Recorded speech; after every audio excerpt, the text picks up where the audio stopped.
si Pangulong Marcos hindi nanalo sa probinsya ng Iloilo noong nakarang eleksyon. Kasi baluarte yan ni Leni Robredo. Baluarte yan ng Piklawan, Dilawan. Pero kahit natalo ang Pangulo, hindi niya sinisilip yan.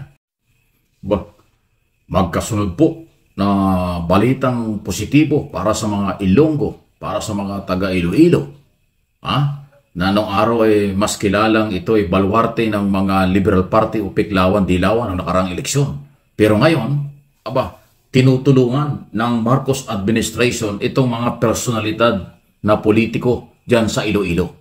Ang isa po sa tinutukoy ko ngayon ay matapos po na withdraw na ng Department of Justice, DOJ, ang kaso ni dating Health Secretary Janet Garin, ngayon po ay congressman ng isang distrito sa Iloilo.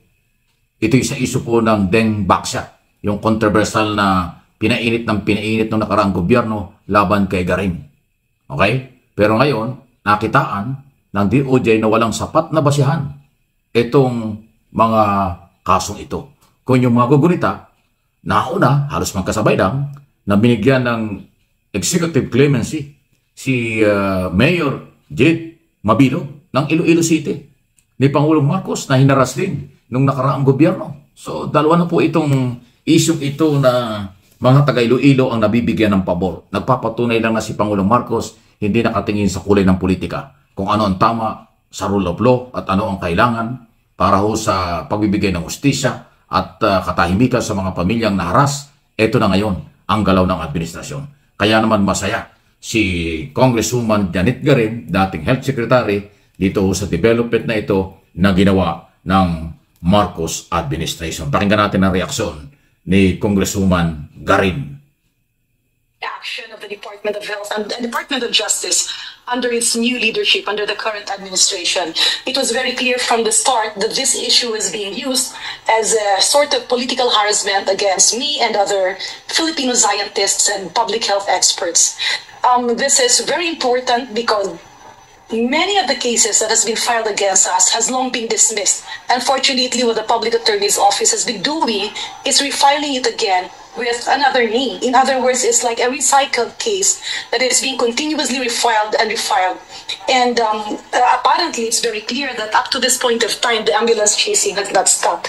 So we laud the political will of the current administration to do away with political vendetta and use public health as a weapon to politically harass government officials and public health experts. Now, so, malinaw po yan. Yung sagot ni Garin, talagang isa raw matibay na harassment lang ang ginawa sa kanila. Ingay yung reaksyon kaagad ni Congresswoman Garin tapos nga po ang dismissal charge dyan ho sa issue ng Deng Baksya.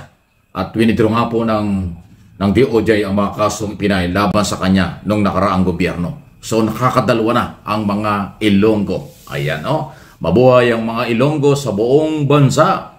Hindi lang ho sa Iloilo mismo. Hindi lang po kung saan-saan. Dahil maraming Ilonggo sa buong Pilipinas at sa buong mundo. Kaya napakaganda po nitong galaw na ito ng Office of the President, Ferdinand Marcos Jr.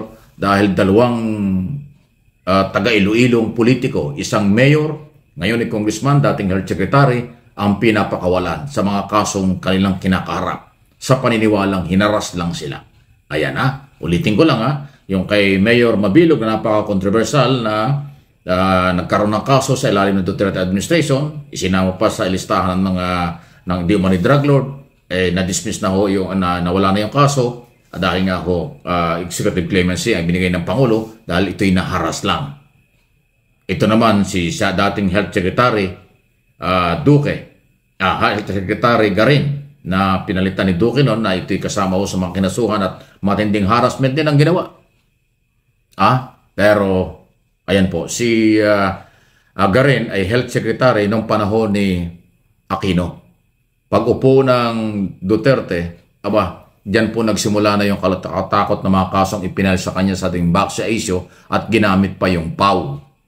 So ngayon, sinasabi ni Garin, from day one, sinabi na rin ulit ngayon, na-recycle lahat ng mga ebidensya yan, paninira sa propesyon ng mga doktor na binibintangan kung ano-ano. Ngayon, nakita ng DOJ under President Marcos na wala naman pala talagang malinaw na ebidensya.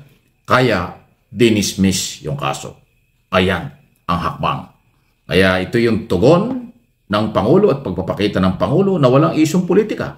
Dahil ulitin ko, kung alam ko, nabanggit ko nito sa aking mga vlog dati, si Pangulong Marcos hindi nanalo sa probinsya ng Iloilo noong nakarang eleksyon. Kasi baluarte yan ni Leni Robredo. Baluarte yan ng Piklawan, Dilawan. Pero kahit natalo ang Pangulo, hindi niya sinisilip yan. Ang kanya kung ano ang tama. Tama na binigyan ng executive clemency si Mayor Mabilog. Tama rin na i-dismiss dahil wala namang sapat palang basihan ang kasong ipinail kay Garin na siya rin taga Iloilo. O di ba? Kaya panalo. Ha? Ano kaya ang masasabi rito ng kampo ng mga Duterte? Ano kaya ang masasabi rito ng kampo ng sa issue ng puting baksa, itong Pau? Ayun na nga ba eh.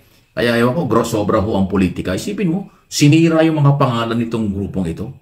Janet Garin, dating Health Secretary, doktora yan, siyempre, at ngayong Congresswoman. Tapos si Mabilog. Tapos wala naman palang malilinaw na mga basyan. Puro political harassment dahil hindi kakampi. Hinaras dahil hindi kakampi. Ang hirap ng buhay talaga. Pag pumasok ka sa gobyerno, kahit wala kang kasalanan, kaya kang iharas. Kayang sirain ang iyong pagkatao at pangalan. Pero sa bandang huli pala ilalabas ang katotohanan, hindi naman pala tama ang ginawa. Kaya mabutit nilinis ni Pangulong Marcos at ng DOJ, ng kanyang administrasyon, ang pangalan ng dalawang politiko na galing sa Iloilo Province. Kaya mabuhay ang mga Ilonggo dahil kayo po ay tinutulungan. Hindi ko sinasabing lahat ng mga Ilonggo naniniwala kay Mabilog at saka Garin kasi meron din yung ayaw. Pero majority, dahil yung mga yan ay elected congressman, naging elected mayor pero naharas, naging biktima ng pamumulitika, kaya ngayon po ay nakakabalik. Wow! Ha? Yan ang, expected natin hindi naman marami, yung kampo ng mga nangharas kay Garin at kay Mabilog ay salubong ang kilay. Pero wala silang magagawa dahil rule of law, proseso ng batas. Pag walang ebidensya, hindi dapat pilitin. Kung hinaharas, bigyan ng executive clemency, yan ay exclusive na karapatan ng Pangulong nakaupo ngayon under President nga Ferdinand R. Marcos Jr. Nako, anong inyong masasabi rito? Anong inyong comment dito? Please like and share ng mga bidyong ito. Positibo po ito dahil pinapaira lang batas. Positibo ito dahil binibigyan ng pagkakataon muli ang mga naging biktima sa political harassment na kung sino-sino. Kapag hindi nila kakampi, hinaharas. So ngayon, nakita ng Pangulo, mga nahaharas lang ito, binibigyan ng panibagong pagkakataon. Congratulations sa mga taong ito, sa pamilya ni Mabilog, sa pamilya ni Congresswoman Garin, dahil kayo po ay nakitaan, naramdaman nyo ang pagmamalasakit ng administrasyong ito.